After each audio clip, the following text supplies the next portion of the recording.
Well, congratulations. We're so happy to be in front of you every single time because every single time it seems to ramp up a little bit more and it becomes even more of a blessing. And so you must have felt like I did something right here. Oh, and there's a little bit of that. I also feel like I'm not this good. You know what I mean? And I'm not saying that just to try to be modest. It's actually easy to say it because in season one, when the story was smaller, the show was smaller, I was coming off of a career failure, the audience was much smaller, that actually befitted the story. Jesus started his ministry, he only had a couple of followers at the beginning, and then as the ministry has grown, the story has progressed, so has the audience. It's gotten to a point now, as I talk to you about season 5, where I go, believe me, I recognize I'm not this good. I'm not this good to be able to do a show that can reach this many people around the world, that can touch this many different types of people from different backgrounds, faith backgrounds, male and female, young or old. I'm happy about it. It's beautiful to see, but I really do feel like I have a front row seat, not necessarily that I'm driving the bus. And I don't want to be silly. I know that I've worked hard. I know that I have some talent, but I'm not this good. And so it's easy to focus on that as I keep going. It's just going, well, I just need to keep doing what I've been doing, which is listening and using my skills to the best of my ability to just try to tell the best story possible. Yeah. Well, the good work is never done, right? Yeah, never done. It might have a little bit of help. Yes, exactly. Well, my father was a pastor, and he's since retired, but they keep calling him back for sermons. So, it's, I just have to keep going. Just when I thought I was out, they pulled me back in. Right, because you're about to start filming the next season here pretty soon, right? That's the thing. I mean, people will go, how's it going? In fact, you asked me that off camera. Yeah. How's it going? And I'm like, I don't even know, because right now we're releasing season 5, and I don't want to miss out on that.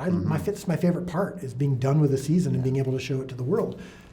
We're filming season 6 in just a couple weeks. We're writing season 7 right now. Yeah. We're developing a Joseph miniseries that I'm not writing, but that I'm part of course. So there's so much going on all at once, and one of these days I think I might have an opportunity to enjoy it, but that day hasn't come just yet. Yeah. Are you ever looking around on the set and just going, what have we done here? Yeah, for sure. There are some times when I have surreal moments where I walk onto set and I see the trucks and I see the cast and the crew and the cameras and I'm talking to you and all this stuff is happening. I'm like, I remember when we started telling Jesus stories for my church as a short film in a rock quarry in Illinois. And when I first met Jonathan and we're doing The Two Thieves, which is the short film for our church about the crucifixion, I'm like, we were in a rock quarry in Illinois, and now I'm in Brazil with seeing hundreds of thousands of people having their lives changed by this show, or I'm seeing release in theaters or any Leibovitz photography in Times Square. It really is easy for me to separate myself from it and just go, look what God is doing. I'm so grateful to be part of this. Yeah.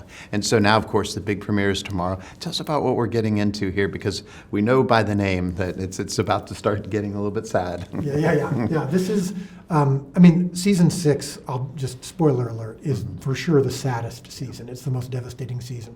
And season 4 was a pretty sad season as well, because we were dealing with death, we were dealing with confusion, we were dealing with a lot of sadness.